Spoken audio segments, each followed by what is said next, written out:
Idea Audio vous présente Nouvelle Terre, l'avènement de la conscience humaine de Eckhart Tolle. À la narration, Vincent Davy.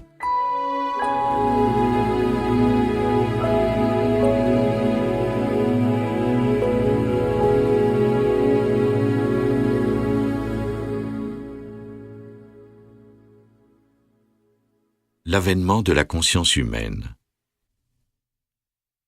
Il y a 114 millions d'années, un matin juste après le lever du soleil, la première fleur à apparaître sur notre planète s'ouvre pour recevoir les rayons du soleil.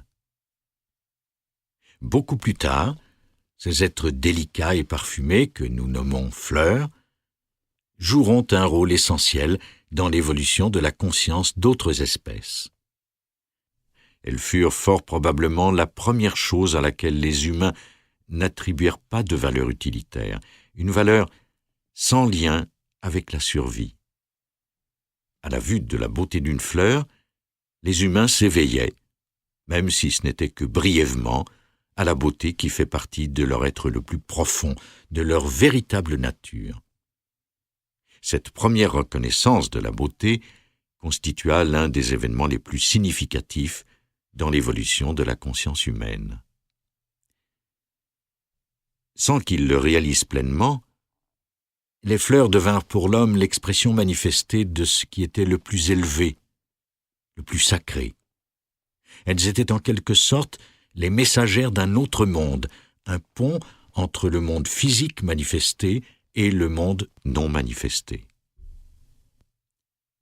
Si l'on se sert du terme illumination dans un sens plus large, nous pourrions avancer que les fleurs correspondent à l'illumination de toute forme de vie issue de n'importe quel royaume, minéral, végétal, animal ou humain.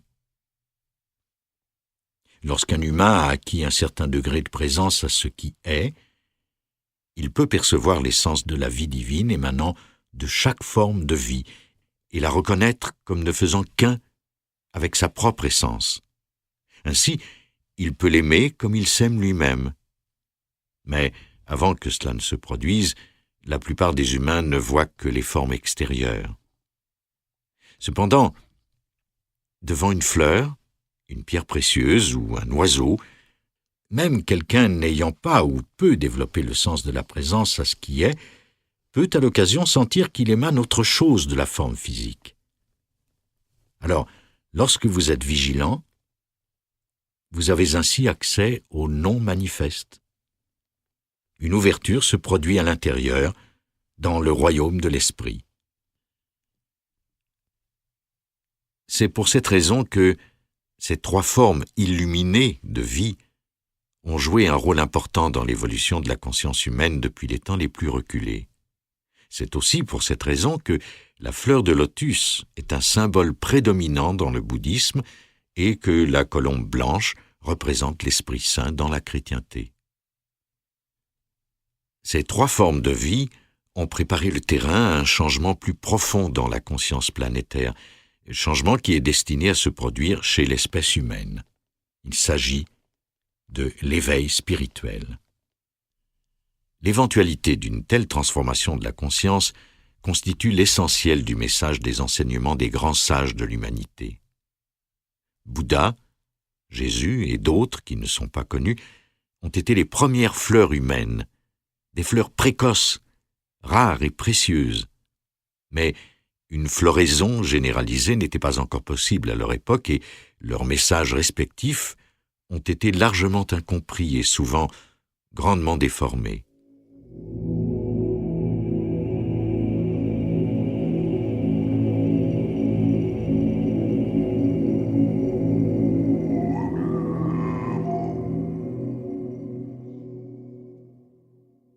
Si nous observons en profondeur les vieilles traditions religieuses et spirituelles de l'humanité, nous découvrons que, au-delà des nombreuses différences superficielles, il existe deux notions fondamentales sur lesquelles la plupart d'entre elles s'appuient et se recoupent.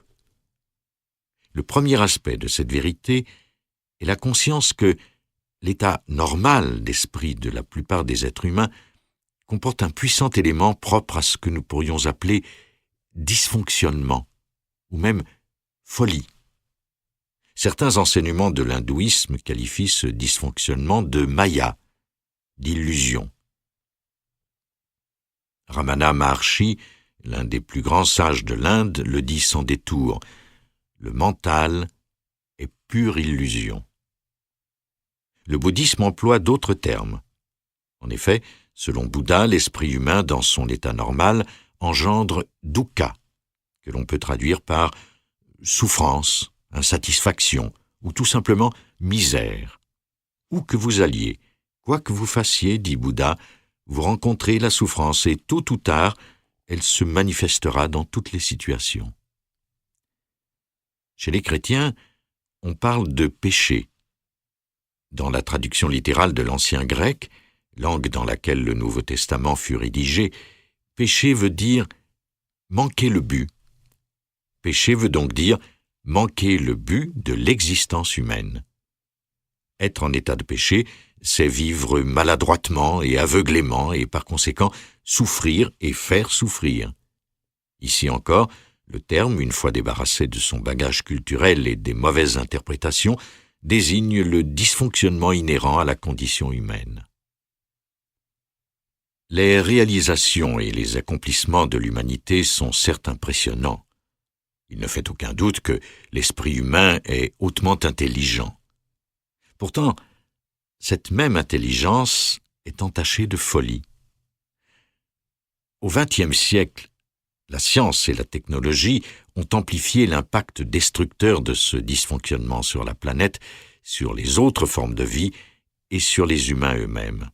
Et malheureusement, il suffit de regarder les nouvelles à la télévision pour réaliser que la folie n'a pas diminué. Nous n'avons qu'à penser aux conflits armés, au terrorisme, aux mauvais traitements infligés aux animaux, à la destruction des forêts qui produisent de l'oxygène, à l'empoisonnement des rivières, des océans et de l'air. Poussés par la cupidité et inconscients du fait qu'ils sont reliés au tout, les humains continuent d'adopter un comportement qui, à la longue, ne peut se solder que par leur propre destruction.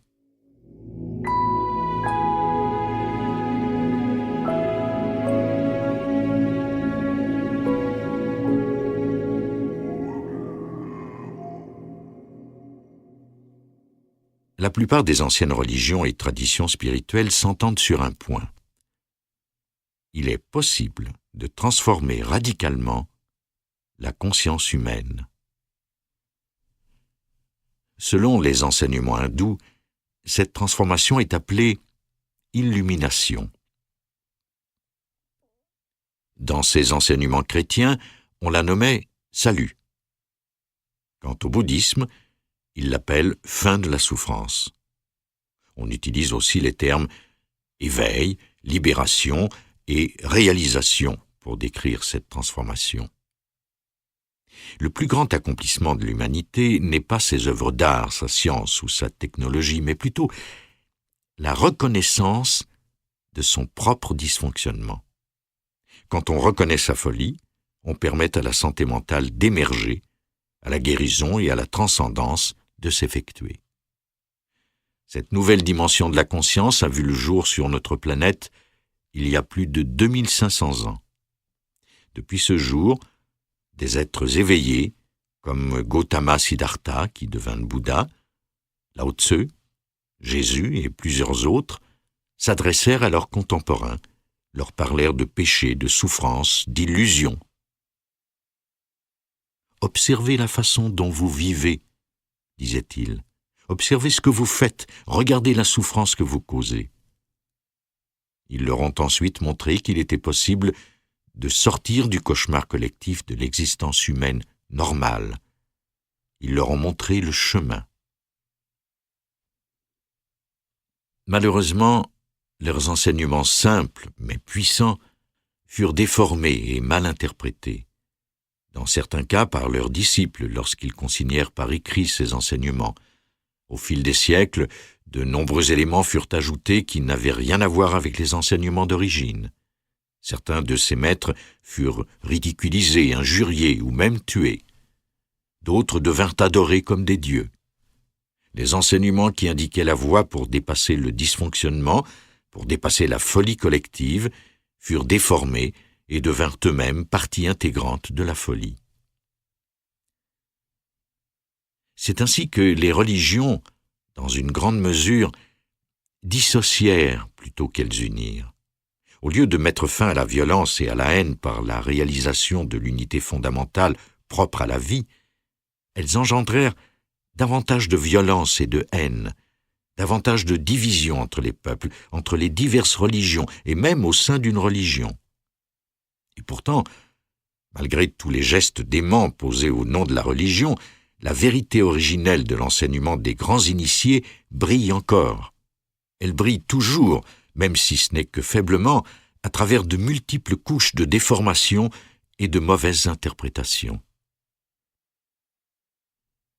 De nos jours, bien des gens sont conscients du fait qu'il existe une différence entre spiritualité et religion.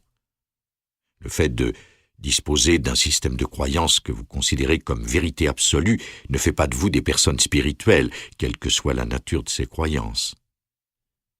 En fait, plus vous assimilez vos croyances à votre identité, plus vous vous coupez de votre dimension spirituelle intérieure. L'humanité est actuellement confrontée au plus grand défi de son existence. Elle doit réagir à une situation critique qui menace sa survie même. Le dysfonctionnement de l'esprit, égo, déjà reconnu il y a plus de 2500 ans par les anciens sages et maintenant amplifié par la science et la technologie, menace pour la première fois la survie de la planète tout entière.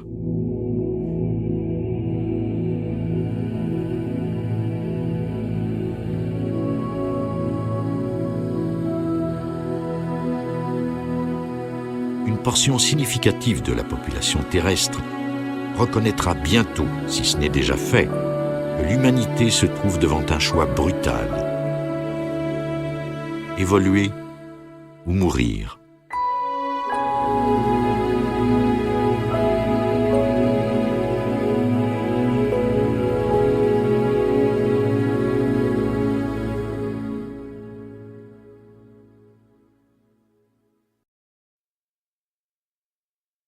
État actuel de l'humanité.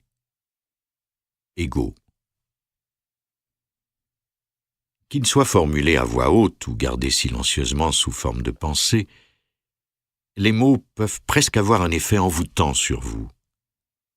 Vous pouvez facilement vous y perdre, les laisser vous hypnotiser et croire implicitement que, lorsque vous avez associé un mot à un objet, vous savez tout de lui.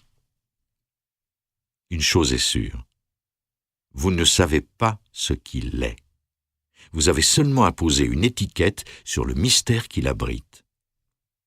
Tout ce qui existe, un oiseau, un arbre, une simple pierre et bien entendu un être humain, ne peut être totalement connu. Pour quelle raison? Parce que chaque chose possède une profondeur insondable. Tout ce que nous percevons, expérimentons ou pensons n'est que la couche superficielle de la réalité, l'extrême pointe de l'iceberg. Sous cette apparence de surface, tout est non seulement connecté à tout le reste, mais également à la source d'où tout provient. Même une pierre, et certainement une fleur ou un oiseau, pourrait vous montrer comment revenir à Dieu, à la source, à vous. Lorsque vous ne cachez pas le monde derrière des paroles et des étiquettes, le sens du miraculeux revient dans votre vie. Les choses retrouvent leur nouveauté, leur fraîcheur. Et le plus grand des miracles est de faire l'expérience de votre essence avant toute parole, toute pensée, toute étiquette mentale, toute image. Pour que cela se produise, il faut dégager le sens de votre être, de toutes les choses auxquelles il s'est retrouvé mêlé et identifié.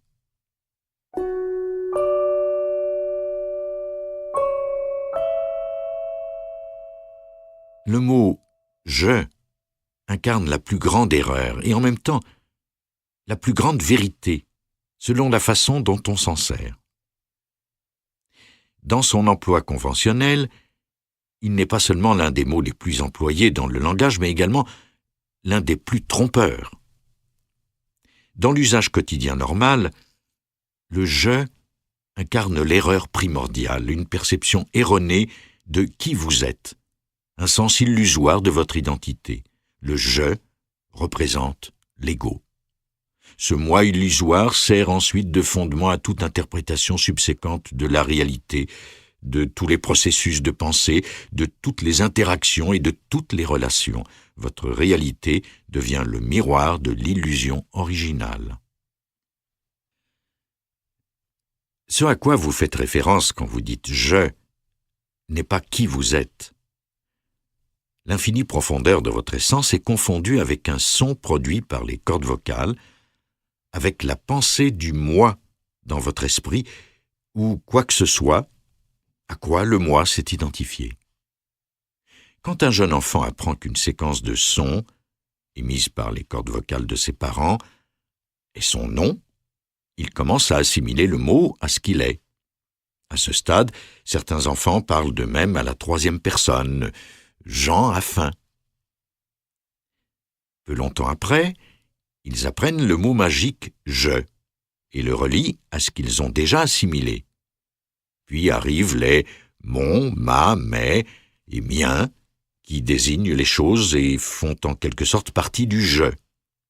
Il s'agit d'une identification aux objets. On leur attribue un certain sens de soi et on en tire une impression d'identité. Alors, lorsque mon jouet se casse ou qu'on me le prend, il en résulte une grande souffrance. Non pas en raison de la valeur intrinsèque du jouet, mais à cause de la pensée « mon ». Le jouet fait partie du sens du « moi », du « je » que l'enfant développe. Ainsi, à mesure que l'enfant grandit, la pensée d'origine s'assimile à un genre, à des possessions, à un corps, à une nationalité, une race, une religion, une profession. Le « je » s'identifie aussi à des rôles, celui de mère, de père, de mari, de femme, etc., à des connaissances ou à des opinions, à des goûts et à tout ce qui est arrivé au moi par le passé. Cette construction mentale est ce à quoi vous faites normalement référence quand vous dites ou pensez « je ». Pour être plus précis, la plupart du temps, ce n'est pas vous qui parlez, mais un aspect de cette construction mentale, de ce « moi » égo. Pour la plupart des gens, il n'existe pas de « je » en dehors du processus pensé et des émotions l'accompagnant. C'est ce qu'on appelle l'inconscience spirituelle. Quand on leur dit que la voix qu'ils entendent dans leur tête est celle du moi égo, ils répondent « Quelle voix ?» ou nient avec colère. Évidemment, ceci est encore la voix, le penseur, le mental non observé. On pourrait presque considérer cette voix comme une entité qui a pris possession d'eux. En ce qui me concerne, le premier aperçu de cette présence intérieure s'est produit alors que j'étais en première année à l'université de Londres. Je prenais le métro 2 fois par semaine pour me rendre à la bibliothèque de l'université. Une fois, une femme dans la jeune trentaine était assise en face de moi. Même si le wagon était bondé, les 2 sièges à côté d'elle étaient libres du fait qu'elle avait vraiment l'air folle. Elle semblait prise par une tension extrême et se parlait sans cesse tout haut, avec colère. Elle était si absorbée par ses pensées qu'elle était apparemment totalement inconsciente des autres ou du lieu. Sa tête était inclinée, comme si elle s'adressait à quelqu'un assis sur le siège vide à côté d'elle. Dans sa voix en colère, on reconnaissait le ton de quelqu'un envers qui on a été injuste et qui a besoin de défendre sa position pour ne pas être annihilé. Quand le métro s'approcha de la station, elle se leva et se dirigea vers la porte tout en continuant de parler. Comme je descendais aussi, je me retrouvai derrière elle. Elle s'engagea dans la rue, toujours absorbée par son dialogue imaginaire, accusant avec colère et se défendant avec force. Quelle ne fut pas ma surprise de la voir entrer à la bibliothèque. J'eus un grand choc. Nous rendions-nous tous deux au même endroit? Était-elle un professeur, une étudiante, une employée, une bibliothécaire? Je n'en sus jamais rien car elle s'engouffra dans un ascenseur au moment où j'entrais dans le bâtiment. Je restais abasourdi par ce dont je venais d'être témoin. Je pensais toujours à cette femme en me rendant aux toilettes avant d'aller à la bibliothèque. Pendant que je me lavais les mains, je me dis en chuchotant « J'espère que je ne finirai pas comme elle. » L'homme, se trouvant à côté de moi, regarda brièvement dans ma direction, ce qui me fit soudainement réaliser dans un choc que j'avais non seulement pensé, mais également parlé tout haut. « Mon Dieu, je suis déjà comme elle, » pensai-je. Mon esprit n'était-il pas aussi incessamment actif que le sien? Les différences entre nous étaient minimes, alors que l'émotion principale sous-jacente à sa pensée semblait être la colère. Il s'agissait dans mon cas de l'anxiété. Elle pensait tout haut, je pensais tout bas. Si elle était folle, alors tout le monde l'était aussi, moi y compris. Ce n'était qu'une question de degré. Cet incident me permit d'avoir un premier aperçu de la conscience, mais il sema le premier doute dans mon esprit quant à l'absolue validité de l'intellect humain.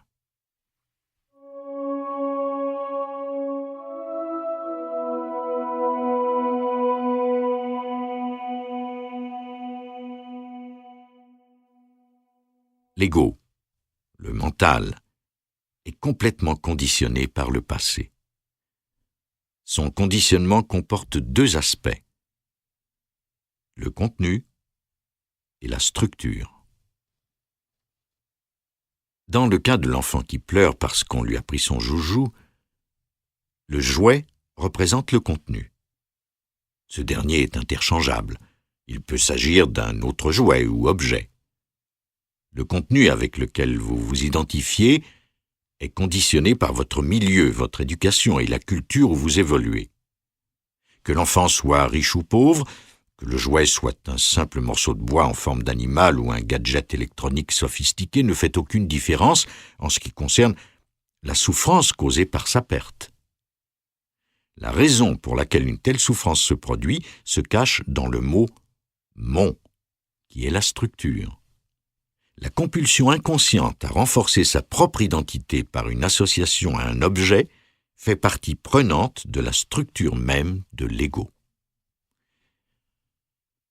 Quand je m'identifie à quelque chose, je confère à cet objet un sentiment de moi, et ainsi il devient partie prenante de mon identité. Mon jouet devient plus tard ma voiture, ma maison, mes vêtements, etc. J'essaie de me trouver dans des objets, n'y réussis jamais vraiment et finis par m'y perdre. Bien entendu, nous avons besoin d'un toit sur la tête, de vêtements, de meubles, d'outils, de moyens de transport. Il se peut également que nous accordions de la valeur à certains objets en raison de leur beauté ou de leur qualité intrinsèque. Est-ce que c'est mal d'être fier de ses possessions ou d'éprouver du ressentiment envers les gens qui possèdent plus que vous? Pas du tout.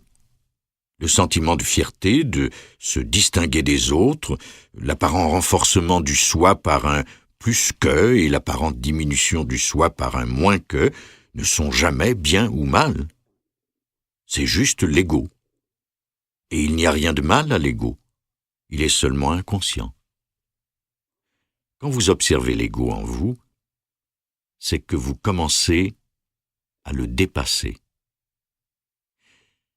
Ne prenez pas l'ego trop au sérieux et quand vous le surprenez chez vous dans certains comportements, souriez-en. Riez-en même. N'essayez pas non plus de vous débarrasser de l'attachement aux objets, c'est impossible. L'attachement aux biens matériels s'efface de lui-même quand vous cessez de vous trouver en eux. Entre-temps, soyez juste conscient de votre attachement. Parfois, vous ne savez même pas que vous êtes attaché à quelque chose jusqu'à ce que vous le perdiez ou qu'il y ait une possibilité de le perdre. Si vous vous retrouvez contrarié ou anxieux, cela signifie que vous y êtes attaché. Si vous êtes conscient que vous êtes identifié à une chose, l'identification cesse d'être totale. C'est ainsi que commence la transformation de la conscience.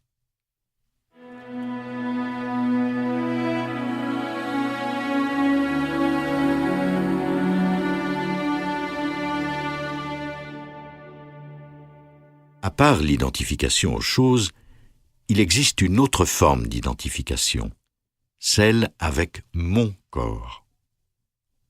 Tout d'abord, le corps est masculin ou féminin.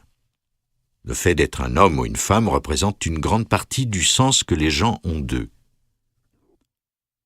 Le genre devient une identité, et l'identification au genre est encouragée dès le plus jeune âge. Elle vous confine à un rôle, à des schèmes comportementaux conditionnés qui colorent non seulement votre sexualité, mais aussi tous les aspects de votre vie. C'est un rôle dans lequel bien des gens se font complètement piéger. Dans certaines sociétés traditionnelles, le pire sort d'une femme est d'être sans époux ou stérile, et celui d'un homme d'être impuissant et de ne pas procréer. Dans ces cultures, la réalisation dans la vie est perçue comme étant la réalisation de l'identité associée au genre. En Occident, c'est l'apparence physique qui contribue beaucoup à l'impression de ce que vous pensez être. Pour bien des gens, le sentiment de la valeur personnelle est intimement lié à la force physique ou à la beauté. Pourtant, l'image mentale ou le concept « mon corps » est une totale déformation de la réalité.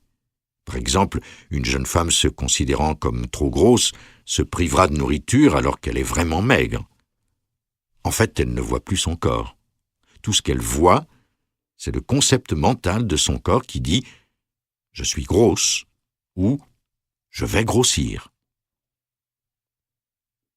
Tous les gens qui sont identifiés à leur beauté, à leur force physique ou à leurs habiletés connaissent la souffrance quand ces attributs commencent à s'estomper et à disparaître, comme ils le font inéluctablement.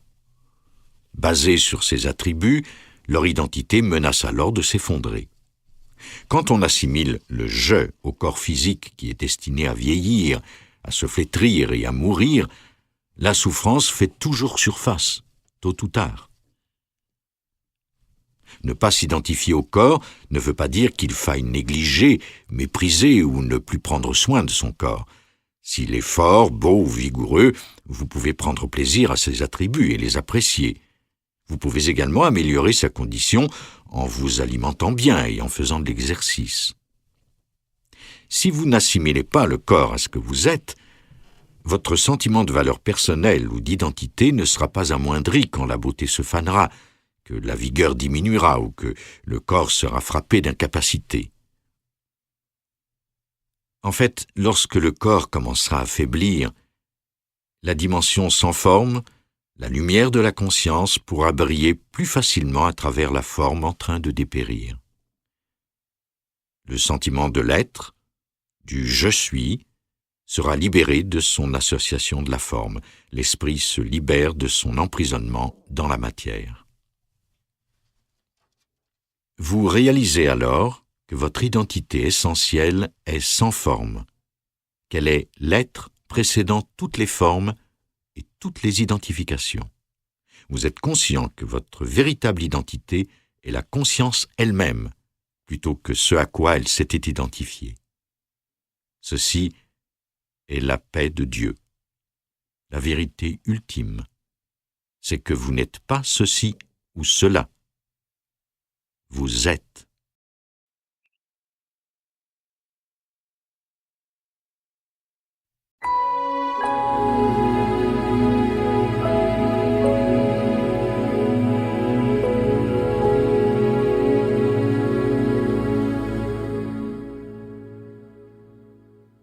Au cœur de l'ego. Le plus souvent, quand vous dites « je », c'est l'ego qui parle. Comme je l'ai expliqué, l'ego est fait de pensées et d'émotions, d'un fatras de souvenirs auxquels chacun de nous s'identifie en tant que moi et mon histoire. Mais, même si le contenu de l'ego varie d'une personne à une autre, sa structure est toujours la même. Tous les égos se nourrissent d'identification et de division. Pour maintenir la pensée « je », l'ego a besoin de la pensée opposée, l'autre. L'idée de « je » ne peut survivre sans l'idée de l'autre. En bas de l'échelle de ce scénario inconscient de l'ego, on trouve l'habitude compulsive de se plaindre des autres et de leur donner tort. La récrimination est une des stratégies que l'ego préfère pour se renforcer. Chaque doléance est une petite histoire que votre mental invente et en laquelle vous croyez complètement. Que vous vous plaigniez à voix haute ou en pensée ne fait aucune différence. L'attribution d'étiquettes aux gens, quand vous parlez d'eux à d'autres, ou quand vous pensez à eux, fait partie du même scénario. Que ce soit sous forme d'insinuations, d'insultes, de cris et de hurlements ou de violences physiques, la dévalorisation de l'autre n'a qu'un but, combler le besoin de l'ego d'avoir raison et de triompher. De plus, les doléances et l'étiquetage mental s'accompagnent toujours de ressentiments. Cette émotion redonne davantage d'énergie à l'ego. Avoir du ressentiment veut dire se sentir amer, indigné, lésé ou offensé. Vous en voulez aux autres parce qu'ils sont cupides, malhonnêtes et qu'ils manquent d'intégrité. Vous leur en voulez pour ce qu'ils font, ce qu'ils ont fait, ce qu'ils ont dit, ce qu'ils ont dit qu'ils feraient et n'ont pas fait, pour ce qu'ils auraient dû faire ou ne pas faire. L'ego adore ça. Au lieu de fermer les yeux sur l'inconscience des autres, vous l'associez à leur identité. Parfois, le défaut que vous percevez chez l'autre ne s'y trouve même pas. Il s'agit d'une interprétation totalement erronée, d'une projection du mental conditionnée à voir des ennemis partout. D'autres fois, le défaut est là, mais en mettant l'accent sur celui-ci, vous l'amplifiez. Et malheureusement, ce à quoi vous réagissez chez l'autre, vous le renforcez chez vous. L'ego aime se plaindre et éprouver du ressentiment non seulement envers les autres, mais également envers les situations. C'est toujours la même rengaine. Ceci ne devrait pas se produire, je ne veux pas être ici, je ne veux pas faire ça, ou on me traite injustement. Mais il ne faut pas confondre se plaindre avec informer quelqu'un d'une erreur ou d'un manque afin que la situation puisse être redressée. L'ego n'entre pas en jeu si vous dites à un serveur que votre soupe est froide et qu'il faudrait la réchauffer, du moins si vous vous en tenez au fait toujours neutre. Par contre, en disant « Comment osez-vous me servir de la soupe froide ?» vous vous plaignez. Vous faites entrer en jeu un « me » qui aime se sentir personnellement offensé par la soupe froide et qui va tirer le maximum de la situation en donnant tort à l'autre. Ce genre de plainte est au service de l'ego, pas du changement. Il est alors évident que l'ego ne veut pas réellement de changement afin de pouvoir continuer à se plaindre. Voyez si vous réussissez à discerner la voix dans votre tête au moment même où elle se plaint de quelque chose. Reconnaissez-la pour ce qu'elle est, c'est-à-dire rien de plus qu'un schème mental conditionné, une pensée. Chaque fois que vous remarquerez cette voix, vous réaliserez également que vous n'êtes pas la voix, mais celui qui en est conscient. En fait, vous êtes la conscience qui est consciente de la voix. En arrière, il y a la conscience, et en avant, la voix, le penseur. De cette façon, vous commencez à vous libérer de l'ego, à vous libérer du mental. Dès l'instant où vous devenez conscient de l'ego en vous, il n'est plus à proprement parler l'ego, mais juste un vieux schème mental conditionné. Comme ego veut dire inconscience, conscience et ego ne peuvent coexister. Il se peut que le vieux schème mental survive et réapparaisse pendant un certain temps. Cependant, chaque fois qu'il est reconnu, il s'affaiblit.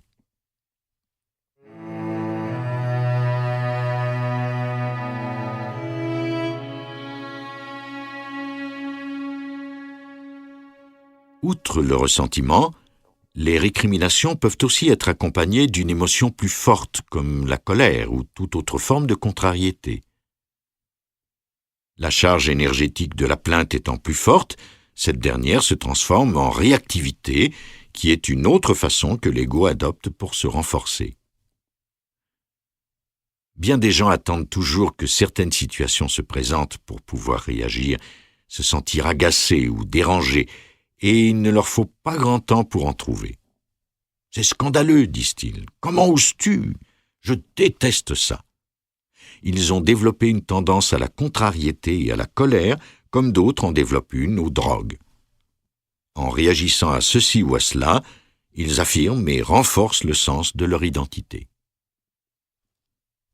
Le ressentiment qui dure s'appelle rancune. C'est une forte émotion négative reliée à un événement ayant parfois eu lieu il y a longtemps et que l'on entretient par la pensée compulsive en se répétant l'histoire dans sa tête. Pendant que vous ressassez et sentez la rancune, l'énergie émotionnelle négative qui lui est rattachée peut déformer votre perception d'un événement ou influencer la façon dont vous parlez ou agissez avec une personne dans le présent. Une forte rancune arrive à contaminer de grands secteurs de votre vie et à vous maintenir sous l'emprise de l'ego. Il faut beaucoup d'honnêteté pour reconnaître que vous abritez de la rancune et qu'il y a quelqu'un dans votre vie à qui vous n'avez pas complètement pardonné. Si c'est le cas, soyez conscient de la rancune aussi bien sur le plan cognitif qu'émotionnel. En d'autres mots, soyez conscient des pensées négatives que vous entretenez et sentez l'émotion que le corps génère en réponse à ces pensées. N'essayez pas de vous débarrasser de la rancune. Essayer de se débarrasser ou de pardonner ne fonctionne pas. Le pardon se produit naturellement quand vous voyez que la rancune n'a d'autre raison d'être que de renforcer un faux sens de soi, de maintenir l'ego. Voir, c'est se libérer. Quand Jésus disait « Pardonnez à vos ennemis », il enseignait essentiellement à se défaire d'une des principales structures de l'ego humain.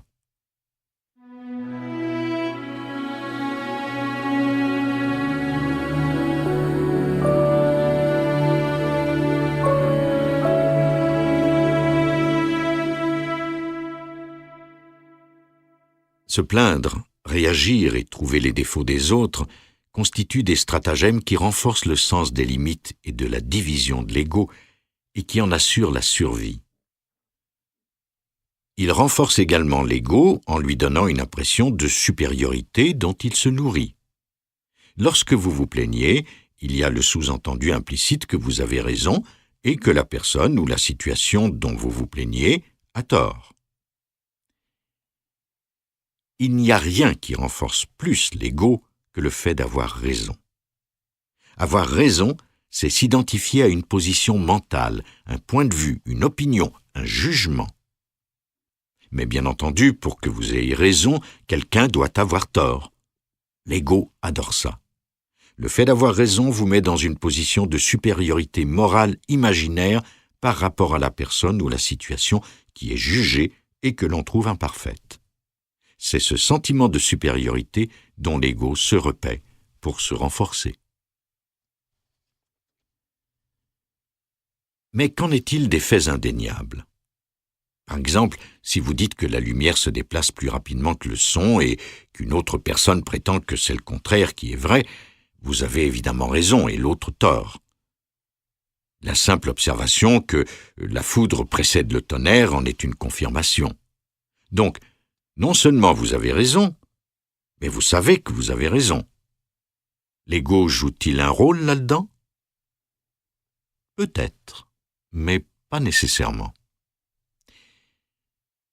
Si vous énoncez simplement ce que vous savez être vrai, l'ego ne joue aucun rôle, puisqu'il n'y a aucune identification à une position mentale. Mais une telle identification peut facilement intervenir. Si vous vous surprenez à dire « Croyez-moi, je le sais » ou « Pourquoi ne me crois-tu jamais ?» dites-vous que l'ego a déjà fait son entrée en scène. Il s'est caché derrière le petit mot « moi » ou « me ». Le « je » s'est senti diminué ou offensé parce que quelqu'un n'a pas cru ce que « je » a dit. Pensez-vous que vous défendez la vérité ? Non. car la vérité n'a pas besoin d'être défendue. C'est vous que vous défendez, ou plutôt l'illusion de vous-même, le substitut créé par le mental. Il serait encore plus précis de dire que c'est l'illusion qui se défend elle-même. Reconnaissez l'ego pour ce qu'il est. Un dysfonctionnement collectif, la folie de l'esprit humain. Lorsque vous le voyez pour ce qu'il est, il est plus facile de ne pas réagir. Vous ne prenez plus les choses personnellement. Il n'y a plus récrimination, reproche, accusation, tort. Personne n'a tort. C'est l'ego. C'est tout. La compassion naît quand vous reconnaissez que tout le monde souffre de la même maladie mentale, certains davantage que d'autres. Alors, vous n'alimentez plus le drame qui est propre à toute relation fondée sur l'ego. La célèbre chanson des Rolling Stones, devenue maintenant un classique, I Can't Get No Satisfaction, est la chanson de l'ego par excellence. L'émotion sous-jacente qui gouverne l'activité de l'ego est la peur. La peur de n'être personne, la peur de ne pas exister, la peur de mourir. Toutes les activités de l'ego cherchent au bout du compte à éliminer cette peur. Mais tout ce que l'ego réussit à faire, c'est à la masquer temporairement avec une relation intime, une nouvelle possession ou une victoire. L'illusion ne vous satisfera jamais. Seule la vérité de ce que vous êtes, quand elle sera réalisée, vous libérera.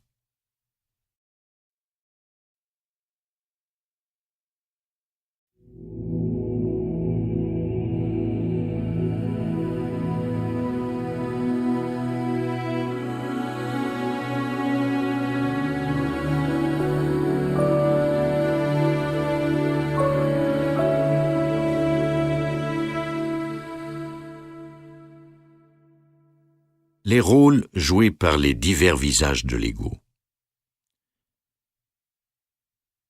Un ego qui veut quelque chose d'un autre adoptera en général un rôle pour combler ses besoins, qu'il s'agisse de biens matériels, de pouvoir, de supériorité, d'éminence ou de gratification physique ou psychologique. En général, les gens sont totalement inconscients des rôles qu'ils adoptent. Ils sont ces rôles. Certains sont subtils, alors que d'autres sont flagrants, sauf pour la personne qui les a adoptés. Certains rôles sont conçus simplement pour attirer l'attention des autres.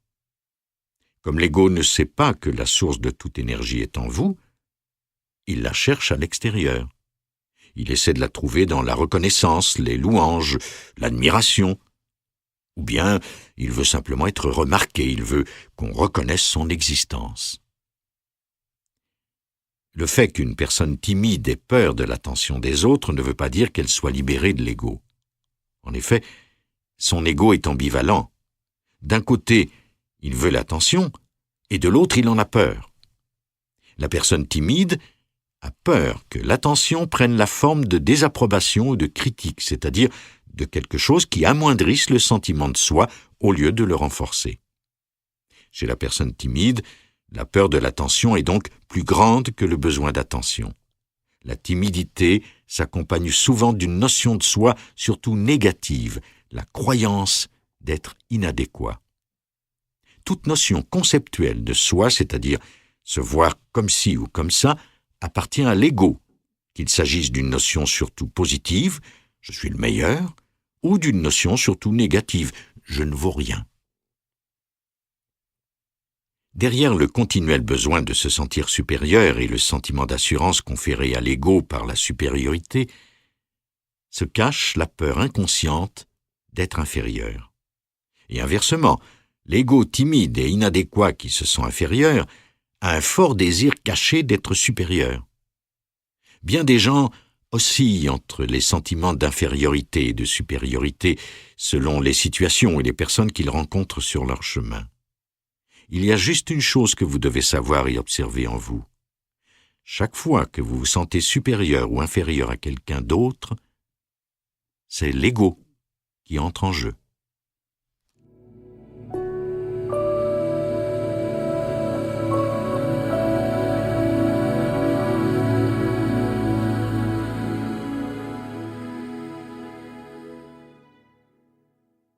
Quand certains égos ne réussissent pas à se faire louanger ou admirer, ils se contentent d'autres formes d'attention et adoptent certains rôles pour les provoquer.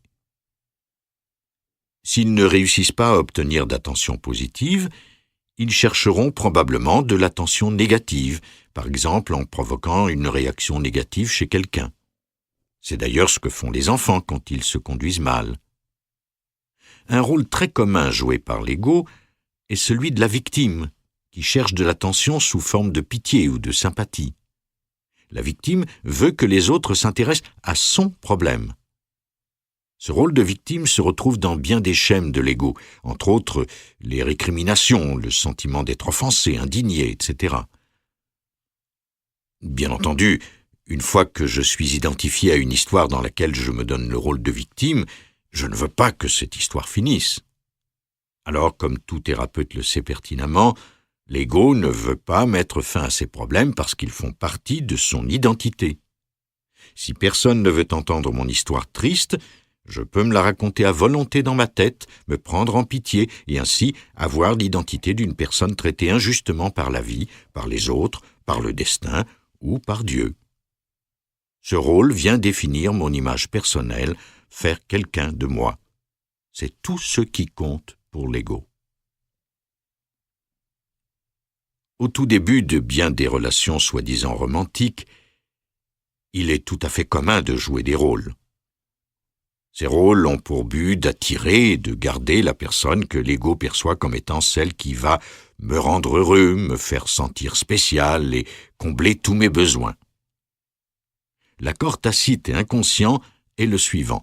Je jouerai à qui tu voudras et tu joueras à qui je voudrai. Mais il n'est pas facile de jouer un rôle et de le maintenir indéfiniment, surtout quand on commence à vivre ensemble. Et lorsque ces rôles sautent, que voyez-vous? L'ego à l'état brut. Un ego investi dans ses rôles, dans son corps de souffrance, dans ses désirs contrecarrés qui se transforment alors en frustration.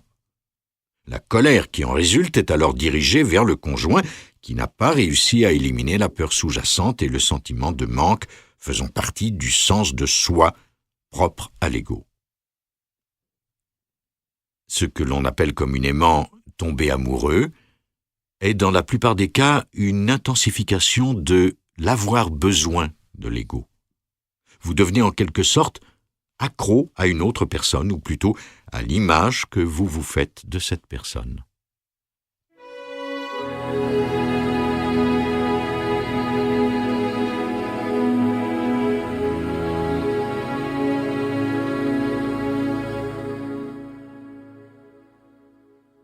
Différentes personnes occupent différentes fonctions en ce monde. Il ne peut en être autrement. En effet, les êtres humains diffèrent beaucoup les uns des autres en ce qui concerne les aptitudes intellectuelles ou physiques, entre autres sur le plan des connaissances, des talents, des habiletés et des niveaux énergétiques. Ce qui importe vraiment, ce n'est pas tant la fonction que vous occupez, mais le fait que vous vous identifiez à elle au point qu'elle prenne le dessus et devienne un rôle que vous adoptez. Et quand vous jouez un rôle, vous êtes inconscient. Il existe de nombreuses fonctions ou rôles préétablis auxquels les gens s'identifient facilement et qui font ensuite partie intégrante de leur ego. C'est pour cette raison que les échanges entre humains deviennent aliénants, déshumanisés et faux. Il se peut que ces rôles préétablis vous donnent un certain sentiment réconfortant d'identité, mais finalement, vous vous y perdez. Si vous êtes assez éveillé et assez présent pour pouvoir observer la façon dont vous interagissez avec les autres, il vous sera possible de détecter les subtils changements qui se produisent dans votre élocution, votre attitude et votre comportement selon votre interlocuteur. Ce phénomène sera tout d'abord plus facile à observer chez les autres et ensuite chez vous. La façon de vous adresser au PDG d'une grande compagnie différera en de subtils points de la façon dont vous vous adressez au concierge. Vous ne vous adressez pas à un enfant comme vous le faites à un adulte. Pourquoi? Parce que vous jouez des rôles. Tout un éventail de schèmes conditionnés de comportements s'installe alors qui détermine la nature de l'interaction. À la place d'êtres humains, ce sont des images mentales qui interagissent les unes avec les autres. Plus les gens sont identifiés à leur rôle respectif, plus les relations deviennent fausses. Vous avez non seulement une image mentale de l'autre personne, mais aussi une image mentale de vous-même. Le vrai vous n'interagit pas du tout avec la personne, mais qui vous pensez être est en relation avec qui vous pensez que la personne est. Et comme le mental de l'autre personne a probablement procédé de même, chaque interaction entre deux personnes est en réalité une interaction entre 4 identités conceptuelles de l'ego qui, en fin de compte, ne sont que des fictions. Il n'est donc pas surprenant qu'il y ait tant de conflits dans les relations.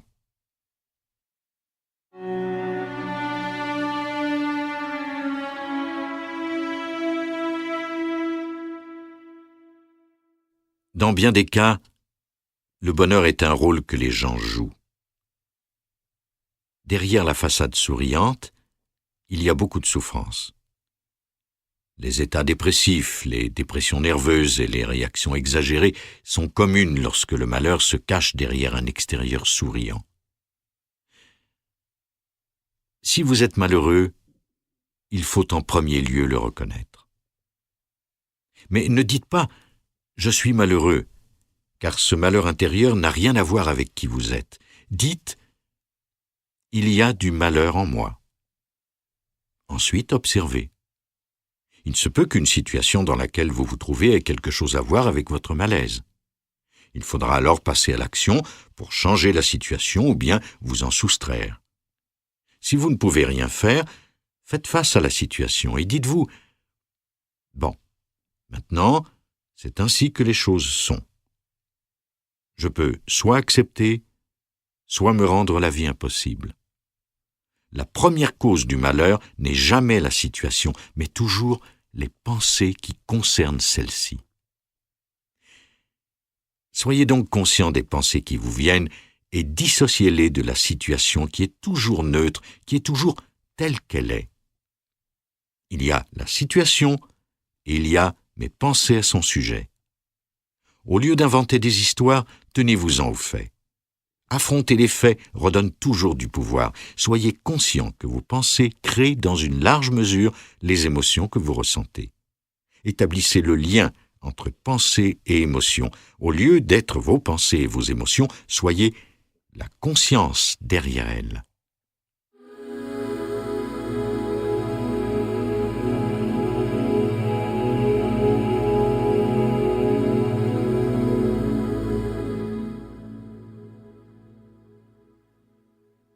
À un moment donné de leur vie, la majorité des adultes se retrouvent à être parents, un des rôles les plus universels.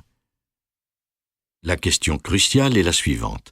Êtes-vous capable de bien vous acquitter de cette fonction sans vous identifier à elle, c'est-à-dire sans qu'elle devienne un rôle? Lorsque vous vous identifiez au rôle de parent, lorsque votre identité en dépend en grande partie ou en totalité, la fonction parentale devient exagérée, trop accentuée, et prend le dessus. Vous ne prenez plus soin des besoins de l'enfant, vous le gâtez. Vous n'empêchez plus votre enfant de se mettre en danger, vous le surprotégez, ce qui l'empêche de satisfaire son besoin d'explorer le monde et de faire ses propres expériences. Vous ne lui dites plus quoi faire ou ne pas faire, vous le contrôlez avec autorité. Qui plus est, ce rôle devenu identité subsiste longtemps une fois que ses fonctions particulières ne sont plus nécessaires. La plupart des gens ne peuvent s'empêcher d'être parents, même quand leurs enfants sont devenus adultes. Ils ne peuvent renoncer à l'idée qu'ils aient besoin d'eux.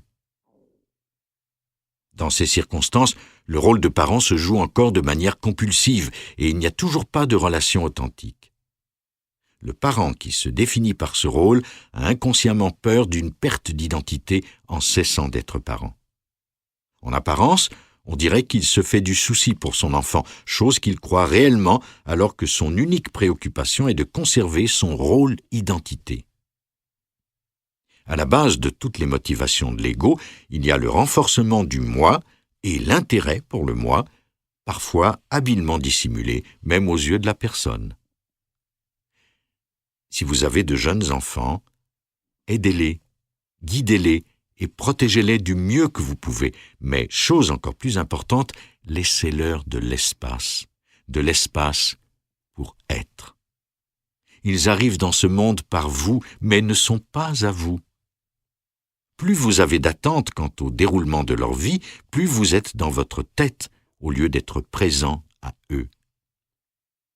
Donnez-leur autant d'aide et de conseils que vous pouvez, mais réalisez que vous devez leur laisser faire des erreurs, surtout quand ils arrivent à l'âge adulte. Ces erreurs peuvent s'avérer exactement ce qu'ils ont besoin de faire ou d'expérimenter. Il se peut également à certains moments que vous deviez les laisser souffrir. La souffrance leur arrivera peut-être de nulle part, ou alors elle sera la conséquence de leurs propres erreurs. Ne serait-il pas merveilleux de pouvoir leur épargner toute souffrance? Non, pas du tout. Pourquoi? Parce qu'ils n'évolueraient pas en tant qu'êtres humains et resteraient superficiels, identifiés à la forme externe des choses. Une des nombreuses présomptions erronées de l'ego, une de ces nombreuses illusions est que nous ne devrions pas avoir à souffrir. C'est cette pensée même qui est à la source de la souffrance. La souffrance a une raison d'être noble, l'évolution de la conscience et la désintégration de l'ego. Aussi longtemps que vous résistez à la souffrance, le processus est lent parce que la résistance crée davantage d'ego à désintégrer. Par contre, quand vous acceptez la souffrance, que ce soit la vôtre ou celle d'un proche, le processus s'accélère vu que vous souffrez consciemment. Car au cœur de la souffrance consciente, il y a déjà transmutation. Le feu de la souffrance devient la lumière de la conscience.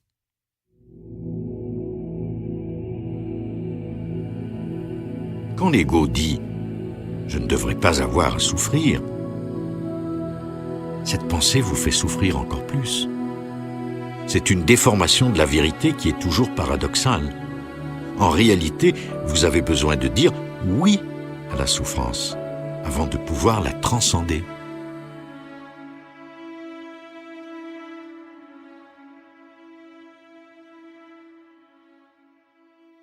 Dans la dimension humaine, vous êtes incontestablement supérieur à votre enfant.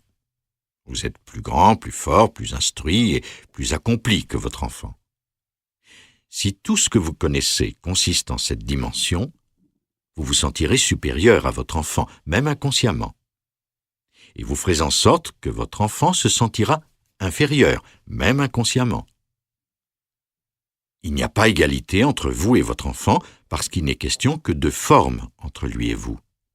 Même si vous aimez votre enfant, il s'agit d'amour humain seulement, c'est-à-dire d'amour conditionnel, possessif et intermittent. C'est seulement au-delà de la forme, au niveau de l'être que vous êtes égaux. C'est seulement quand vous trouvez la dimension sans forme en vous qu'il peut y avoir de l'amour vrai. La présence que vous êtes, le « je suis » intemporel, se reconnaît alors dans l'autre, et l'autre, dans ce cas l'enfant, se sent aimé, c'est-à-dire reconnu. Chacun de vous est ici pour apprendre à faire tout ce qu'il faut dans n'importe quelle situation sans que cela ne devienne un rôle auquel vous vous identifiez. Vous devenez très puissant dans tout ce que vous accomplissez si votre geste est posé comme tel plutôt que pour protéger et renforcer votre rôle identité où vous y conformez. Chaque rôle est un sens fictif de soi et tout à travers lui devient personnalisé et par conséquent corrompu et déformé par le petit moi créé par l'ego ainsi que par tout rôle joué par ce dernier. Quand vous n'endossez pas de rôle, il n'y a pas d'ego dans ce que vous faites. Il n'y a pas de programme parallèle comme la protection ou le renforcement du moi. C'est ce qui fait que vos actes ont un bien plus grand pouvoir. Vous êtes totalement focalisé sur la situation, vous devenez un avec elle, vous n'essayez pas de devenir quelqu'un en particulier. Cessez simplement d'ajouter des bagages inutiles à ce que vous êtes déjà. Renoncez à vous définir, que ce soit à vous ou aux autres. Vous n'en mourrez pas. Au contraire, vous reviendrez à la vie. Et ne vous préoccupez pas de la façon dont les autres vous définissent. Quand ils le font, ils se limitent eux-mêmes. C'est donc leur problème. Vous ne pouvez pas être plus que ce que vous êtes, parce que, sous votre forme physique et psychologique, vous ne faites qu'un avec la vie elle-même, un avec l'être. De par la forme, vous êtes et serez toujours inférieur à certains et supérieur à d'autres. Par contre, de par l'essence, vous n'êtes ni supérieur ni inférieur à personne. C'est en réalisant ceci que naîtra la véritable estime de soi.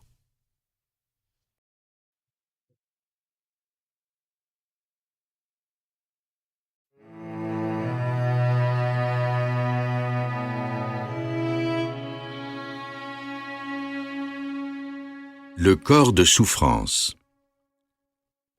Le processus de la pensée est en majeure partie involontaire, automatique et répétitif chez la plupart des gens. Ce n'est rien d'autre qu'une sorte d'électricité statique mentale qui n'a pas de raison d'être réelle. À proprement parler, ce n'est pas vous qui pensez, c'est seulement la pensée qui se produit. La petite voix dans la tête a sa vie à elle. La plupart des gens sont à sa merci, ce qui signifie qu'ils sont possédés par la pensée, par le mental. Étant donné que le mental est conditionné par le passé, vous êtes ainsi forcé de le jouer et le rejouer sans cesse. En plus de la pensée, il y a une autre dimension à l'ego, celle de l'émotion, qui n'est pas tout à fait distincte de la première. Ceci ne veut pas dire, bien entendu, que toutes les pensées et toutes les émotions sont le fruit de l'ego. Celles-ci deviennent ego seulement lorsque vous vous identifiez à elles et qu'elles prennent totalement possession de vous, c'est-à-dire lorsqu'elles deviennent le « je ». L'organisme physique, votre corps, est doté de sa propre intelligence et cette intelligence réagit à ce que votre mental dit. Elle réagit à vos pensées.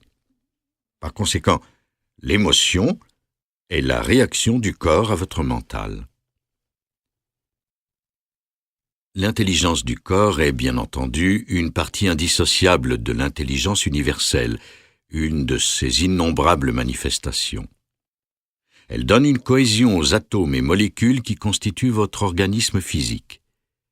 Elle est le principal organisateur sous-tendant le fonctionnement de tous les organes du corps.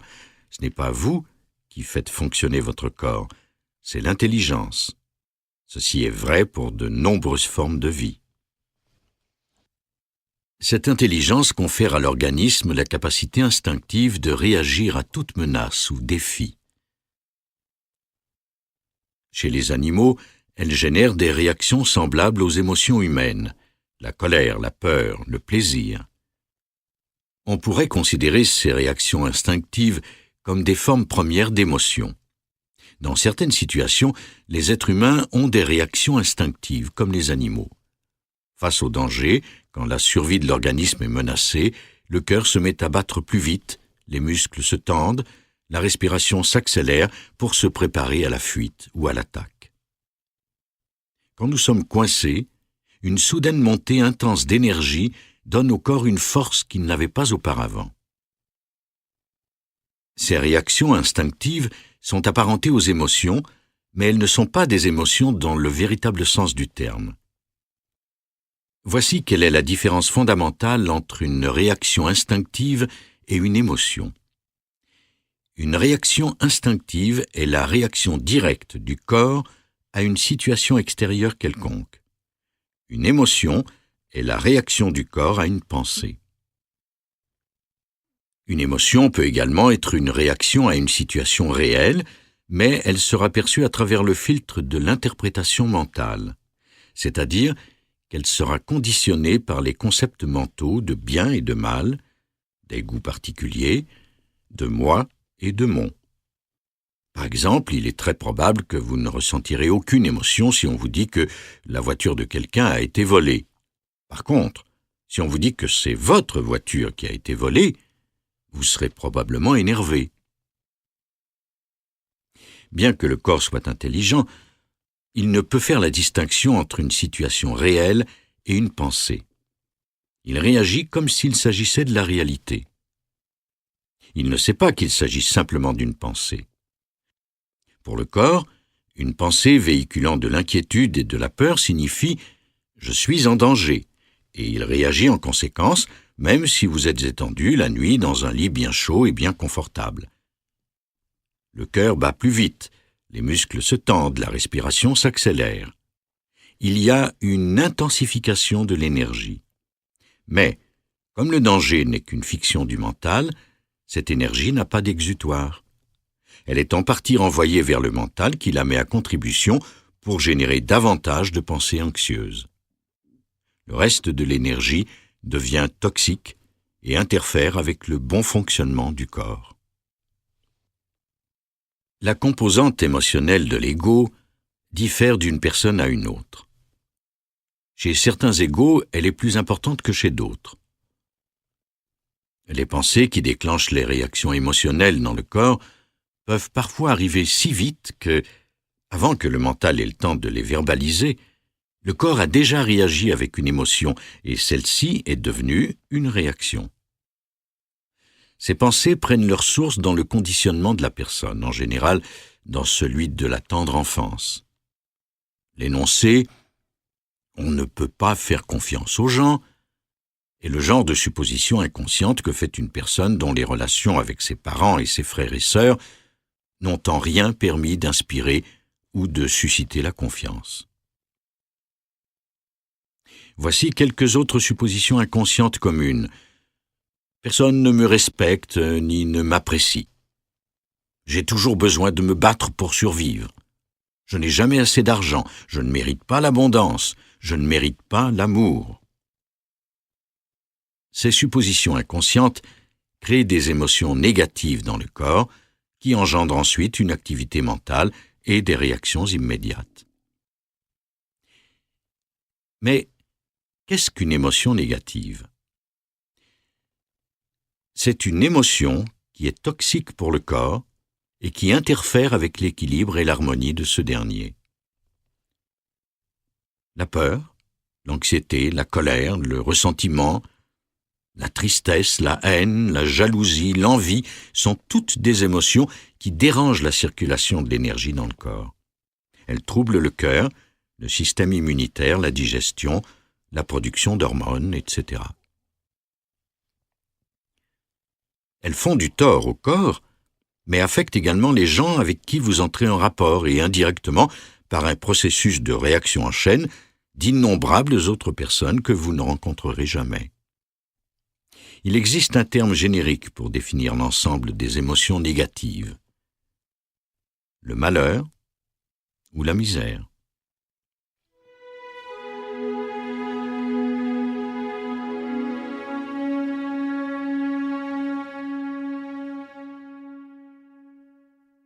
La plupart des gens transportent une quantité énorme de bagages inutiles, aussi bien de nature mentale qu'émotionnelle. Ils se limitent constamment par les récriminations, les regrets, l'hostilité, la culpabilité.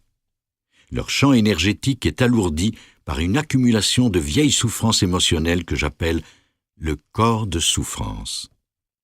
Toute émotion négative que l'on n'a pas totalement affrontée pour ce qu'elle est dans le moment n'est pas complètement dissoute.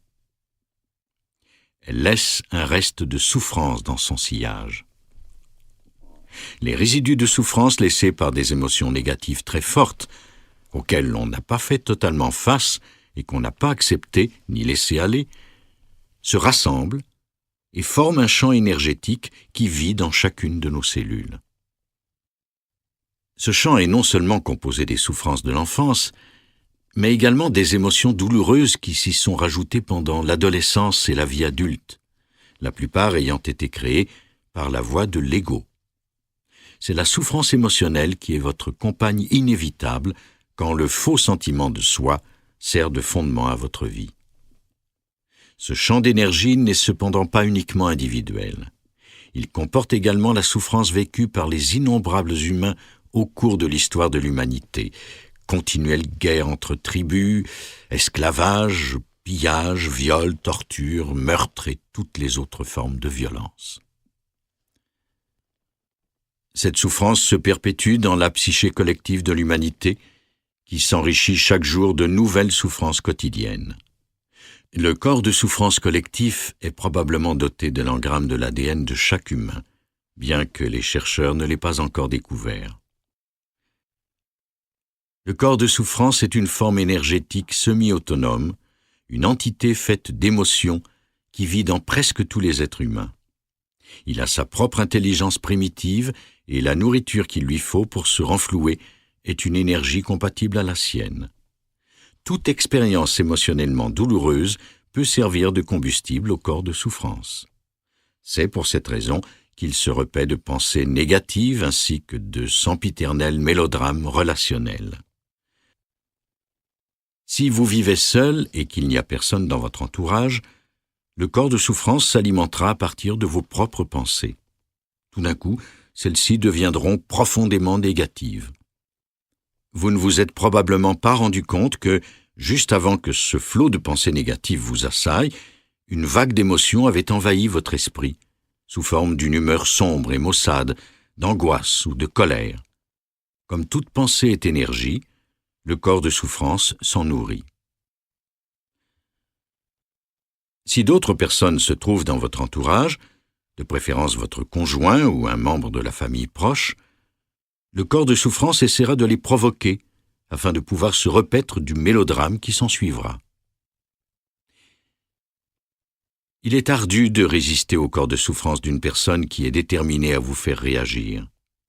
Instinctivement, son corps de souffrance connaît vos points les plus faibles et les plus vulnérables. S'il ne réussit pas lors de la première tentative, il remettra ça. C'est de l'émotion pure recherchant davantage d'émotions. Bien des relations connaissent des crises violentes et destructives quand les corps de souffrance s'activent. Pour un enfant, la souffrance d'avoir à assister à une telle violence émotionnelle entre ses parents est presque insoutenable. Et pourtant, c'est le lot de millions d'enfants dans le monde entier, le cauchemar de leur existence quotidienne. C'est une des principales façons dont le corps de souffrance humain est transmis d'une génération à l'autre. La suppression du principe féminin, en particulier depuis les 2000 dernières années, a permis à l'ego de s'approprier une suprématie absolue dans la psyché humaine collective.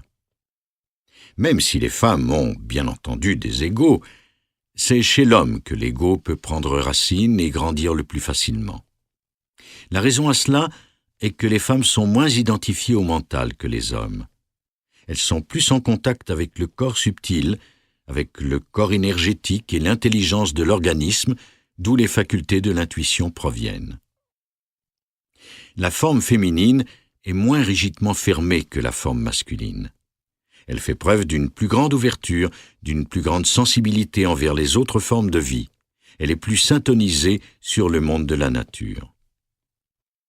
Si l'équilibre entre les énergies féminines et masculines n'avait pas été détruit sur notre planète, la croissance de l'ego aurait grandement été réduite.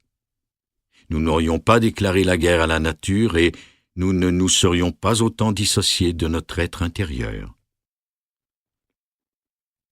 Personne ne connaît le chiffre exact parce qu'on n'a pas tenu compte des faits, mais il semble certain que durant une période de 300 ans, entre 3 et 5 millions de femmes aient été torturées et tuées par la Sainte Inquisition, une institution créée par l'Église catholique romaine pour supprimer l'hérésie. Il suffisait durant cette période qu'une femme aime les animaux, qu'elle marche seule dans les champs ou les bois ou qu'elle ramasse des plantes médicinales pour qu'on la qualifie de sorcière, qu'on la torture et qu'on la brûle sur le bûcher. D'autres cultures et religions comme le judaïsme, l'islam et même le bouddhisme supprimèrent la dimension féminine, quoique de façon moins violente. Le statut des femmes fut réduit à la maternité et au fait qu'elles étaient la propriété des hommes. Des mâles niant le principe féminin même en eux régentaient dorénavant le monde, un monde totalement déséquilibré. Le reste C'est de l'histoire, ou plutôt une histoire de fou. Et qui est responsable de cette peur du principe féminin que l'on pourrait uniquement décrire comme étant une paranoïa collective aiguë? Qu'est-ce qui a soudainement fait que les hommes se sont sentis menacés par le principe féminin?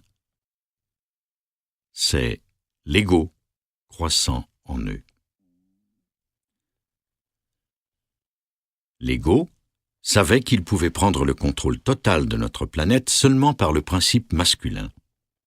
Alors, pour y arriver, il fallait rendre le principe féminin impuissant. Avec le temps, l'ego s'est aussi emparé des femmes, bien qu'il ne pourra jamais s'incruster en elles comme il l'a fait chez les hommes. Actuellement, la suppression du principe féminin est intériorisée chez la plupart des femmes et beaucoup d'entre elles le ressentent comme une souffrance émotionnelle. En fait, il fait partie intégrante de leur corps de souffrance, s'ajoutant à la souffrance accumulée par toutes les femmes au cours des millénaires avec l'accouchement, le viol, l'esclavage, la torture et la mort violente. Mais aujourd'hui, les choses changent rapidement. Puisque beaucoup de gens deviennent de plus en plus conscients, l'ego perd de son emprise sur le mental humain. Les tribus, les nations et les races sont toutes leur corps de souffrance collectif, certains plus lourds que d'autres. Mais peu importe quelle proportion de votre corps de souffrance appartient à votre nation ou à votre race, et quelle proportion est personnelle. Dans un cas comme dans l'autre, vous ne pouvez le transcender que si vous prenez la responsabilité de votre état dans l'immédiat. Même si le blâme semble plus que justifié, aussi longtemps que vous blâmerez les autres, vous continuerez à sustenter votre corps de souffrance avec vos pensées et vous resterez prisonnier de l'ego. Il n'y a qu'un seul bourreau sur la planète, l'inconscience humaine. C'est le fait de réaliser cela qui constitue le véritable pardon. Avec le pardon, votre identité de victime se dissout et votre véritable pouvoir émerge, le pouvoir de la présence. Alors, au lieu de maudire l'obscurité, vous faites surgir la lumière.